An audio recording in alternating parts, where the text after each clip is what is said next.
budaya.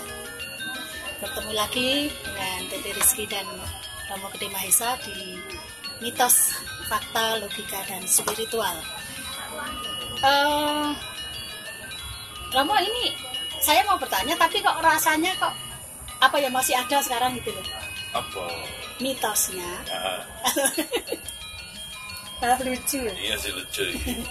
Mitosnya kalau ada ayam berkokok malam hari itu kan ada orang hamil yang tidak ada suaminya, maksudnya belum bersuami tapi hamil gitu loh.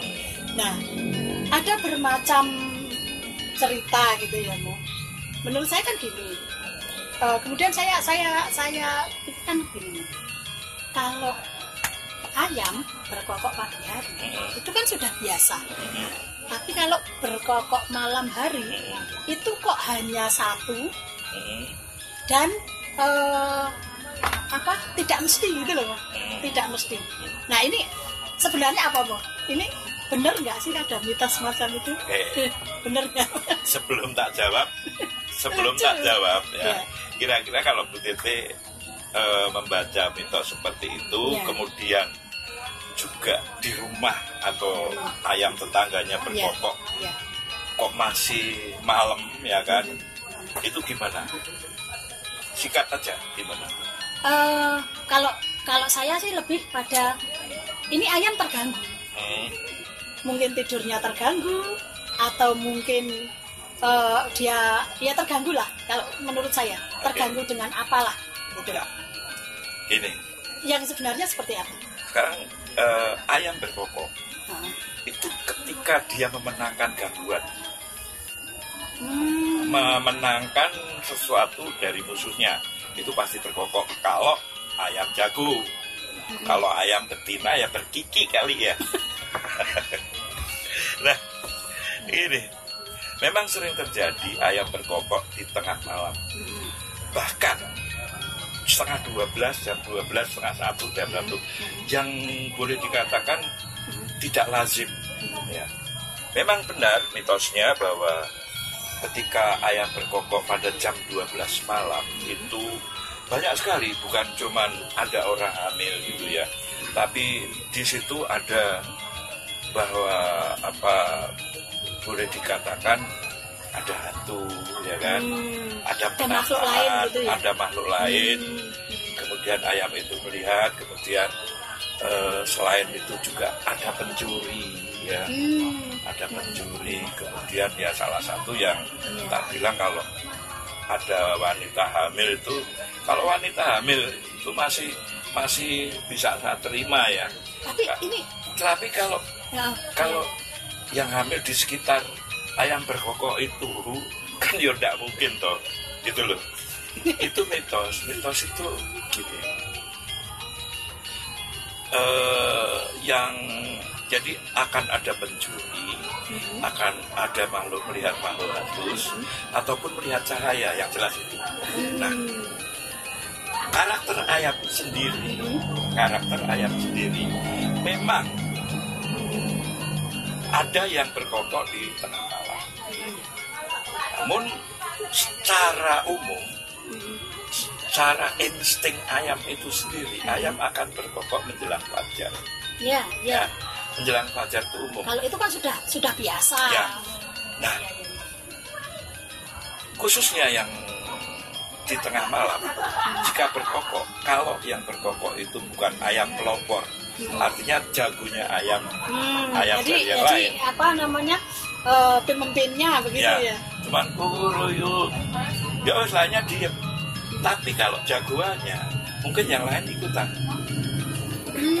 Nah, namun itu tidak berlangsung lama, karena ketika menjelang fajar, ya jam 3, jam 4, mereka mulai, dan itu naluri ayam. Gitu loh. Ya, gini loh, nah ini kan kalau dikaitkan dengan cerita masa lalu nih, Roro Jonggrang itu kan juga berhasilnya melawan Bantung Bondowoso itu kan karena dibantu oleh ayam ini juga kan. Ayam itu kan pertanda pagi, kan gitu, pertanda pagi. Maka ketika ayam itu berkokok, maka dianggapnya sudah pagi, kan gitu, oleh masyarakat dianggapnya sudah pagi. Enggak, kalau ini kan gini loh, ini ayamnya berkokoknya kan maghrib. Ya. Sebelum pokoknya malam gitu loh. Ya. Nah, itu cerita tentang orang hamil tapi tidak bersuami. Itu karena apa, Mo? Itu ada cerita apa sebelum? Nanti dulu itu kan mitosnya. Mitosnya. Tak arahin lagi kenapa ayam itu berkokok. Tadi menyampaikan bahwa di Roro Jonggrang itu bisa dibuat. Di Roro Jonggrang ceritanya kenapa ayam itu berkokok, karena ada cahaya dan ada suara dari orang menumbuk padi dan suara cahaya api. Nah, ketika ayam berkokok tengah malam, itu pasti menumbuk padi itu jelas suara-suara, suara TV atau suara radio atau suara apa itu yang ada gangguan itu. Kemudian ayam itu menerima cahaya. Ayam tidur, begitu melek gitu, kenapa gitu dia melek melihat cahaya, dia pasti insting berkokok. Kalau sampai ada bahwa seorang wanita atau apa itu hamil, itu rasanya mitos yang sangat berlebihan, karena itu jarang terbukti dan itu terlalu ekstrim. Memang kalau flashback di era dahulu ya, di mana listrik belum ada, gini-gini kok tuben-tubennya ayam berkokok. Itu terus ngomong seperti itu kan, kita boleh, waduh ini aku ini bikin hoax gitu kan. Bikin hoax karena zaman dulu tuh kan nggak berpikir apa ya, realitas ya. Ketika itu hanya mempercayai, apalagi yang mereka kan lingkungannya hanya di situ-situ saja waktu itu. Apalagi yang berbicara dianggap ini sepuh. Terus langsung dia padahal hamil nggak ada suaminya. Ya, hamil suami sekarang gini, apa dulu tuh bisa mendeteksi bahwa orang hamil itu tentu bayangannya adalah ketika kehamilan sudah 3 bulan, ya kan? Ketika ada suaminya atau apa, atau belum ini kemudian melakukan hubungan nggak tahu di mana, terus orangnya nggak ada. Nah, kebetulan saat itu ada orang idam, tapi selisihnya 3 bulan, pas ayamnya berkokok. Nah, yang ngomong itu ada orang hamil adalah orang yang mungkin tidak suka terhadap tetangga itu, ya kan? Karena ini tidak bisa. Jadi gini ya Romo, kadang-kadang mitos itu sendiri lahir dari kejadian-kejadian yang sebenarnya lucu, peristiwa-peristiwa lucu yang kemudian atau bahkan boleh dibilang ngawur, omongan cuman sekedar omongan yang kemudian itu diyakini. Ya, jadi ini seperti dongeng yang memberikan dongeng, yang menceritakan itu siapa? Kalau misalkan kita di sini ada orang lewat duduk anak kecil, Bu, di sana ada pembagian duit, gitu kan? Percaya nggak? Tapi kalau ibu-ibu, Bu ke sana cepetan nanti kehabisan orang bagi duit, tentu percaya. Apalagi Pak Lurah yang lewat, kok nggak ikut ke sana, percaya? Nah, jadi dari mana itu berasal? Gitu loh.